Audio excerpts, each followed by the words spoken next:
오늘 하나님께서 우리에게 주시는 말씀은 골로새서 3장 17절 한 절 말씀입니다. 무엇을 하든지 말에나 일에나 다 주 예수의 이름으로 하고 그를 힘입어 하나님 아버지께 감사하라. 기독교 베스트셀러 가운데에 이 평생 감사라는 책이 있어요.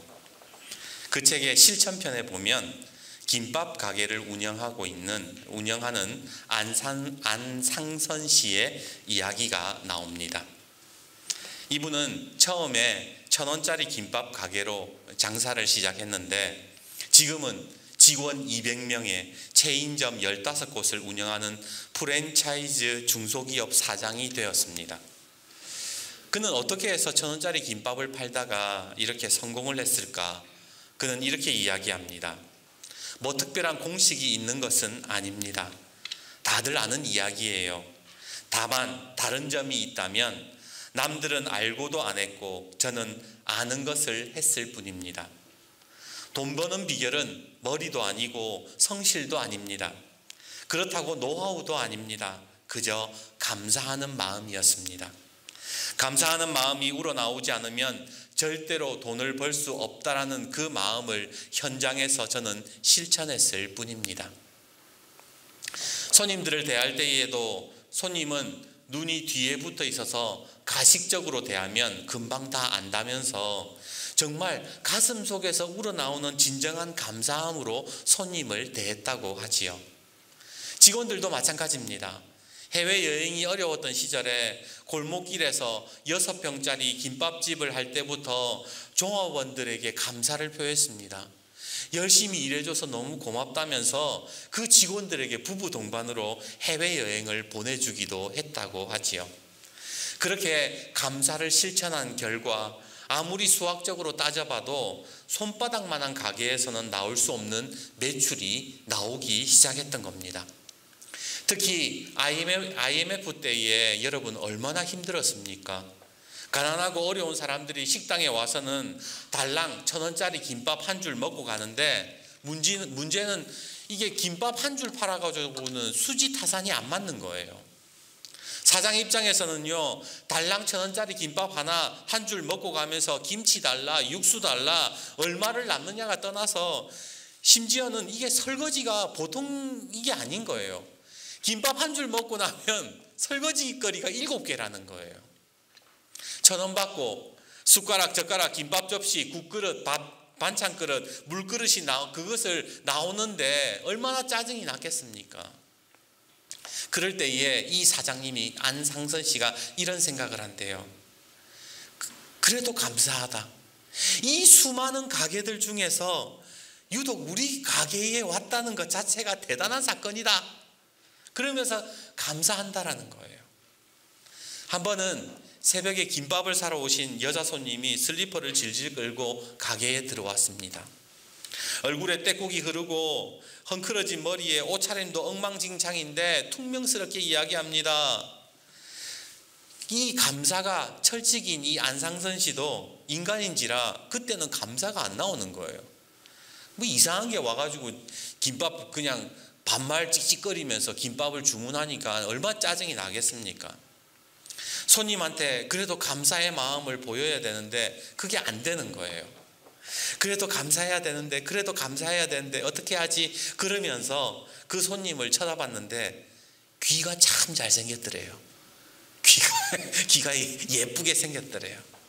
마음속으로 다시 다짐했대요.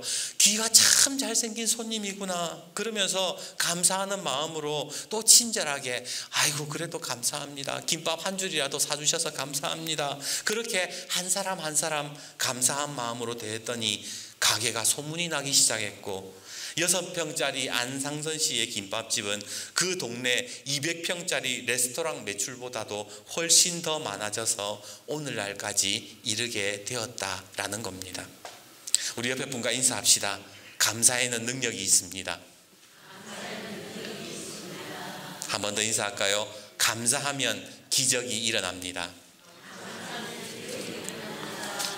그래서 오늘 우리가 모든 순간 속에서 먼저 감사거리를 찾는 은혜가 있기를 주님의 이름으로 축복합니다. 지난주 운전을 하고 있는데, 지난주가 아니죠, 지지난주죠. 운전을 하고 있는데 차량에서 경고등이 들어옵니다.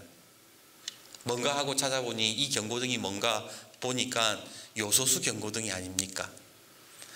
여러분도 아시다시피 지금 요소수 대란으로 나라가 시끌시끌한데 정말 기가 막힌 타이밍에 요소수가 없다고 불이 들어온 것이지요. 사실 요소수 불이 들어오고 나서도 몇백 킬로 내지는 뭐 1000킬로까지는 탈 수 있대요. 그런데 운전을 하면서 경고등이 자꾸 켜졌다 꺼졌다 하면 엄청 거슬려요. 마음이 불안해집니다. 게다가 몇백 킬로 차를 타는, 운전하는 분은 아시겠지만 몇백 킬로는 그렇게 긴 거리가 아니에요. 경고등이 언제 들어왔는지도 좀 가물가물하고 이게 언제 멈출지도 모르겠는데, 이게 대구 한번 왔다 오면은 이게 그냥 멈추는 거예요. 차가 서는 거예요.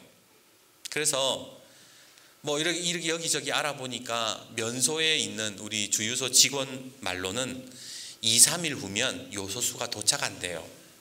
그래서 기다렸습니다. 지난 주일 예배 드리고 월요일 날 불이 났게 전화를 했지요. 근데 없대요. 언제 올지 모르겠대요. 3일이 지나도 4일이 지나도 요소수는 오지 않았습니다.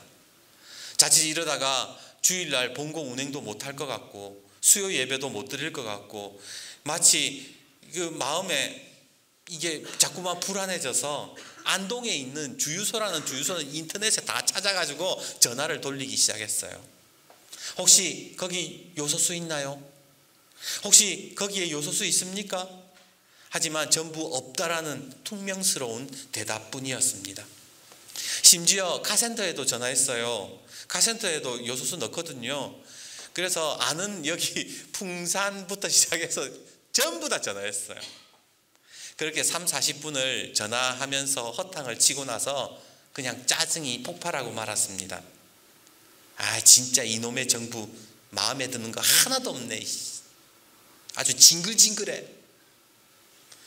그렇게 다시 설교를 하려는데 성령님이 저에게 이런 마음을 주세요. 야, 감사하는 마음도 없는데 네가 감사 설교를 하겠다고? 감사하지도 못하면서 성도들에게 감사하십시오라고 설교하면 그게 얼마나 우습고 가식적입니까?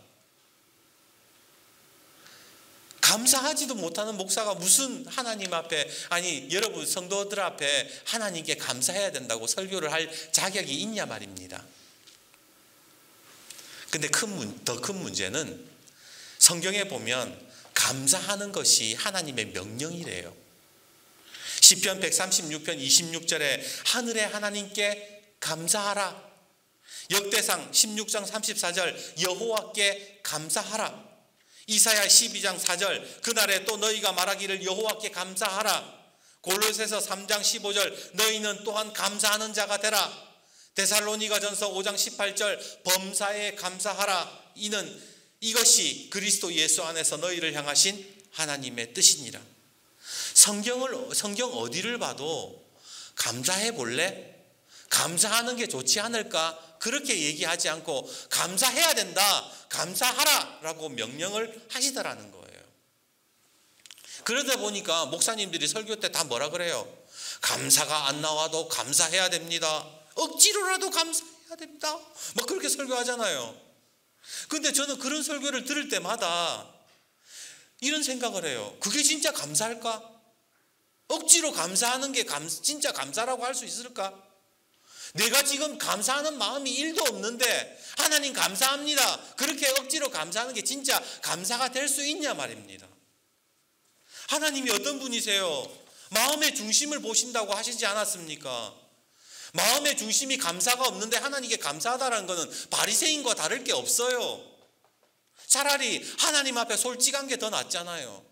하나님 앞에 진실해야 되잖아요. 싫으면 싫다, 좋으면 좋다, 감사하면 감사한 거고 불만스러우면 불평할 수 있는 거, 그게 더 진실한 거 아니냐 말입니다. 참된 신앙은요, 감정을 조절하지 않아요. 힘들면 그대로 주님 앞에 나오는 겁니다. 슬프면 슬픈 대로 주님 앞에 내려 나아가는 거예요. 그것을 조작하는 게 그게 신앙이 아니라는 거예요. 그런데 왜 성경은 오늘 우리의 그런 감정을 다 제외시켜 놓고 일단 감사해라 라고 명령을 하시냐는 겁니다. 나는 지금 감사가 안 나오는데, 나는 지금 감사할 상황이 아닌데 감사하라는 그 명령 앞에서 우리는 그 명령을 어떻게 받아들여야 되냐는 거예요. 미국의 백화점 중에 JC펜이라는 유명한 백화점이 있대요.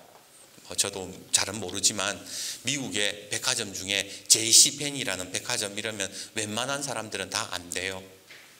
이 백화점은 JC펜이라는 사람이 자기 이름을 내세워서 세운 그런 백화점인데, 아까 처음에 제가 평생감사라는 책 언급했던 것처럼 이 사람의 이야기도 평생감사라는 책에 나옵니다. 그는 흙수저 출신이에요. 젊은 시절 하루하루 정말 열심히 돈을 벌어서 40대에 회사를 차렸습니다. 그런데 그만 경제 대공황으로 회사는 부도를 맞아서 파산을 하게 되지요. 지금까지 손수 일궈온 자신의 사업과 성공이 하루아침에 물거품이 되는 것을 보면서 그는 그 자리에서 그냥 알아 누웠습니다. 얼마나 이 마음고생이 심했는지 대상포진이 와가지고 밤에 잠도 못 자고 병실에서 그냥 입원해가지고 밤새도록 뒹굴면서 끙끙 앓고 있었어요. 그런데 어느 날, 그렇게 끙끙 앓던 어느 날 병원 예배실에서 사람들의 찬송 소리가 들려옵니다. 이게 뭐지? 그래서 가보니까 그 예배실 안에, 병원 안에 있는 그 예배실 안에 사람들이 하나님 앞에 찬송하고 간절하게 기도하는 모습을 보게 됐던 거예요. 거기에서 그가 뭔가 한 대 얻어맞은 듯한 충격을 받게 됩니다. 그리고 뭔가를 깨달아요. 그리고 이 사람이 다시 퇴원하고 나서 다시 사업을 하기 시작하는데 이게 엄청난 성공을 거두게 되는 거예요. 1600개의 점포, 연간 40억 달러의 매출을 올리는 회사로 그냥 확 성장시켜 버렸습니다. 도대체 이 사람이 그 예배 가운데에 뭘 받길래 이렇게 장사를 갑자기 성공을 할 수 있었는가 궁금하잖아요. 그래서 제가 책을 막 읽어보니까 이 사람이 뭘 깨달았는지는 안 나와요. 그냥 예배하는 모습을 보고 그냥 나와가지고 막 그랬다는 거예요. 성공했다라는 거예요. 그래서 제가 곰곰이 묵상을 하다가 도대체 이 사람은 무엇을 깨달았을까? 찬송가를 부르는 가사를 깨달았나? 아니면은 예배하는 그 모습을 보고 뭔가를 깨달았나? 근데 제가 말씀을 묵상하면서 이렇게 하다 보니까 주님이 이런 말씀을 주세요. 그게 오늘 본문의 말씀이었습니다. 골로새서 오늘 3장 17절 말씀 다시 한번 읽어봅시다. 오늘 본문 말씀입니다. 시작. 또 무엇을 하든지 말에나 일에나 다 주 예수의 이름으로 하고 그를 힘입어 하나님 아버지께 감사하라. 감사하긴 하는데 어떻게 하라 그래요? 어떻게? 그를 힘입어 감사하라. 그렇습니다. 오늘 주님께서 우리에게 말씀하시는 바가 뭔가? 감사를 하되 예수의 이름으로 힘을 입어 감사하라는 거예요. 감사는요, 억지로 되는 게 아니에요. 예수님의 힘을 입어서 하는 거예요. 그게 예수 믿는 자들의 감사라는 거예요. 성경을 보십시오. 고난 가운데에, 어려운 가운데에 하나님 앞에 감사하는 사람들의 이야기가 나오지 않습니까? 아브라함은 그 오랜 기다림 속에서도 가는 곳마다 하나님께 제단을 쌓았다 그래요. 요셉은 감옥에 있든지 아니면 노예로 있든지 감사함으로 하나님의 형통하심을 입었다고 그렇게 말씀하고 있습니다. 사울에게 쫓기던 다윗은 막막한 동굴에서 하나님께 감사와 찬양을 드렸고, 다니엘은 사자굴에 들어갈 것을 알면서도 하나님께 감사의 기도를 드렸다고 성경은 그렇게 말씀하고 있더라는 거예요. 예수님은 5,000명의 굶주림 앞에서 물고기 2마리와 떡 5개로 하나님께 감사를 하셨고, 십자가를 지시기 전날 밤에 떡을 제자들과 함께 나누시면서 하나님께 감사를 드렸습니다. 우리가 보면 전혀 감사가 나오지 않는 상황, 감사할 수 없는 환경에서 어떻게 감사를 했는가? 바로 예수 그리스도의 힘을 입었다. 하나님의 힘을 입어서 감사했다라고 성경은 그렇게 말씀하고 있더라는 거예요. 그래서 감사가 안 나오는데 억지로 감사해야지, 그럴 필요 없다고 저는 생각해요. 감사가 나오지 않을 때에 하나님의 힘을 간구하십시오. 감사할 수 있는 은혜를 달라고, 감사할 수 있는 힘을 달라고 우리 주님께 기도하면 주님께서 그 힘을 주시고 그 힘을 이미 힘입어서 우리는 하나님께 감사할 수 있게 되더라는 거예요. 설교를 준비하기 전에 먼저 주님께 회개했습니다. 주님, 예수님의 힘을 입지 않고 감사 설교를 하려고 했던 것 용서해 주십시오. 감정에 휘둘려서 주님께 먼저 감사하지 못했던 것 용서해 주십시오. 생각해 보면 요소수 없다고 예배 못 드리는 거 아니잖아요. 차 멈추면 뭐 좀 불편할 뿐이지 그 짜증낼 이유 하나도 없어요. 감사함으로 기다리다 보면 언젠가는 요소수가 오겠죠. 별것 아닌 거로 짜증내고 화가 났던 겁니다. 마음을 편하게 먹고 설교 자료로 쓰라고 검색창에 지금 안동에는 어떤 상황인가, 그래서 설교 때 쓰려고 검색창에 안동주유소, 안동요소수 이렇게 쳤어요. 근데 글이 쫙 뜨는데 어떤 글이 하나가 딱 보여요. 안동에서 경북 도청 방향 S51 주유소에 요소수가 있음. 뭐지? 근데 사실 인터넷에는 워낙 사람들이 장난을 많이 치거든요. 누가 거짓으로 장난을 친 것일 수도 있고 이미 다 떨어졌을 수도 있습니다. 그런데 어차피 기름도 넣어야 되고 세차도 할 겸에 그곳으로 갔지요. 직원에게 물었습니다. 저기 죄송한데요, 요소수 있습니까? 없습니다. 아, 그렇군요. 요즘 사람들이 요소수 많이 찾죠. 요소수 때문에 시끌시끌하죠. 예, 난리도 아니에요. 와가지고 우리는 아무 잘못도 없는데 우리한테 짜증내고 우리한테 화내요. 그러네요. 요소수 때문에 괜히 고생하시네요. 참 수고하십니다. 그렇게 기름을 넣고 있는데 직원이 머뭇거리더니 저한테 그러는 거예요. 제가 목사인지는 모르니까, 사장님, 실은 주유소 차에 넣어두려고 남겨둔 요소수가 있는데 많이 급하세요? 넣어드릴까요? 여러분들은 어떻게 받아들이실지 모르겠지만 저는 그때 주님이 일하셨다라고 고백합니다. 단지 직원한테 힘들겠다고, 고생한다고 그렇게 말로 표현했을 뿐인데, 감사한 마음으로 사람을 대했을 뿐인데, 그 사람이 주유소에 있는 마지막 하나 남은 요소수를 저에게 준 것입니다. 빌립보서 4장 6절과 7절은 이렇게 말씀합니다. 아무것도 염려하지 말고 다만 모든 일에 기도와 간구로 너희 구할 것을 감사함으로 하나님께 아뢰라. 그리하면 모든 지각에 뛰어난 하나님의 평강이 그리스도 예수 안에서 너희의 마음과 생각을 지키시리라. 우리는 예수님의 힘을 입어서 감사함으로 기도하기만 하면 되는 거예요. 그러면 하나님이 역사하시는 거예요. 지금 여러분들의 가정에, 여러분들의 삶에 겪고 있는 수많은 어려움들이 있잖아요. 몸이 연약한 분도 있고, 경제적으로 어려운 분들도 있고, 관계의 문제 속에서 아파하는 분들도 있잖아요.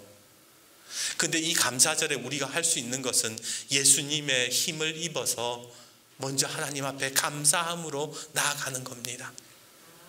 그때 하나님께서 그 감사를 통해서 역사하시는 거예요. 예수님을 의지하면서 예수님의 이름으로 기도하면 감사할 수 있는 힘을 주시고 그 감사를 통해서 하나님이 반드시 역사하시는 겁니다. 여러분, 예수 믿는 거는요, 경험하는 거예요.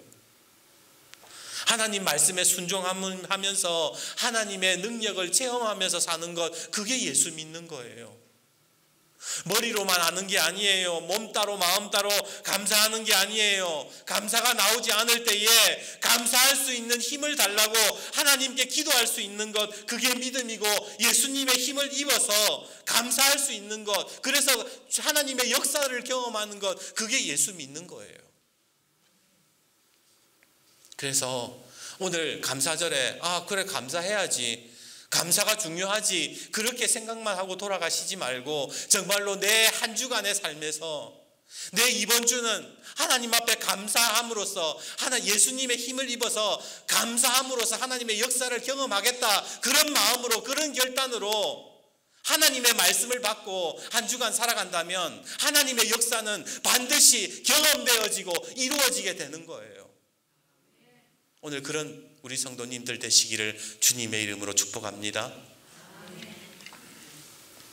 오늘 말씀을 제가 다시 읽어드립니다. 무엇을 하든지 말에나 일에나 다 주 예수의 이름으로 하고 그를 힘입어 하나님 아버지께 감사하라. 여러분, 말에나 일에나 예수님의 이름으로 한다는 게 뭘까요?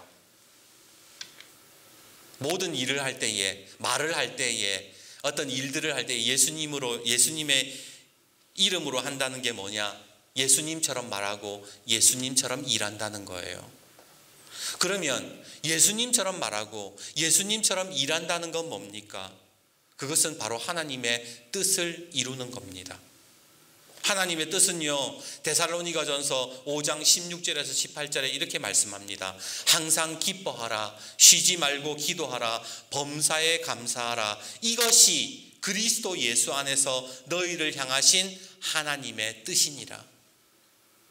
기뻐하는 것, 감사하는 것, 기도하는 것, 이게 하나님의 뜻이래요.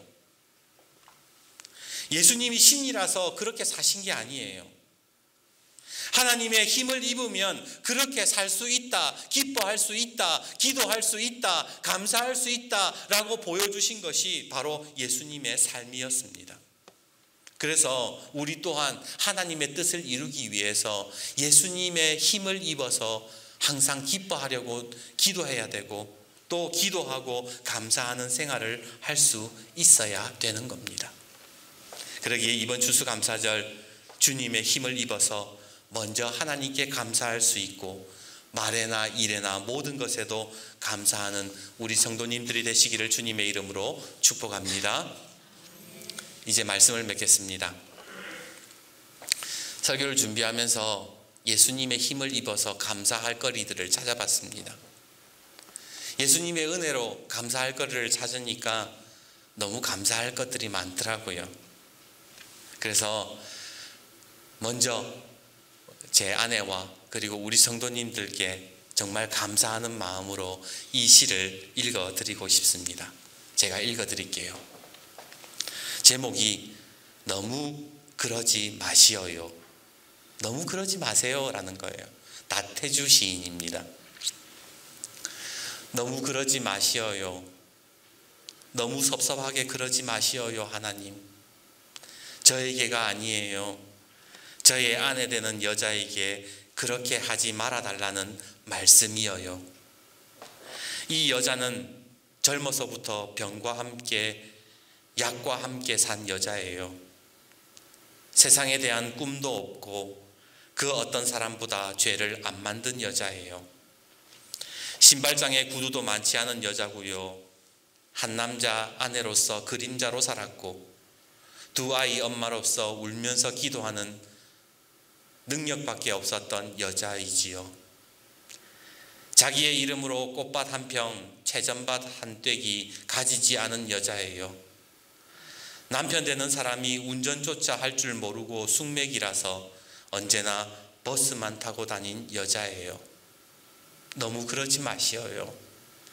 가난한 자의 기도를 들어주시는 하나님, 저의 아내 되는 사람에게 너무 섭섭하게 하지 마시어요.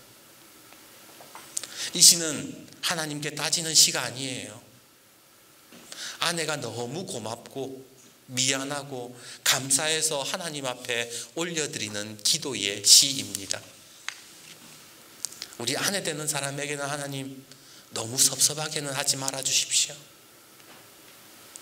이 시를 읽으면서 감사하는 마음으로 우리 성도님들을 위해서 기도했습니다. 주님, 우리 교회 성도들 참 착한 사람들입니다. 세상 사람들 그렇게 타락하고 그렇게 놀러 다닐 때에도 타락이 뭔지도 모르고 평생 이곳에서 농사만 짓고 살았습니다. 차편도 마땅하지가 않아 어디 먼 곳에 놀러 가지도 못합니다. 무능한 목사 설교 매주 일 들으면서 주님 은혜 보고 살아가는 사람들입니다. 그러니 우리 성도님들만큼은 너무 섭섭하게 하지 말아 주십시오. 우리 성도들 너무 아프게 하지 말아 주십시오.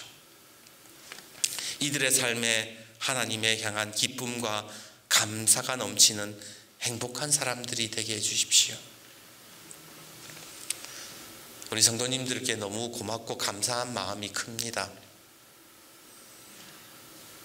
여기까지 하나님께서 인도하신 우리 하나님께 너무 감사하지만 또한 말에나 일에나 제가 여러분들에게 감사를 표했던 적은 별로 없었던 것 같습니다. 그 감사하는 마음을 담아서 이 시를 읽어드렸습니다. 오늘 우리 모두가 예수님의 이름으로 힘입어 감사하며 놀라운 은혜들을 경험하는 귀한 주님의 백성들, 한 주간의 삶에서 감사를 통해서 하나님의 은혜를 경험할 수 있는 귀한 주님의 백성들이 되시기를 다시 한 번 더 주님의 이름으로 축복합니다.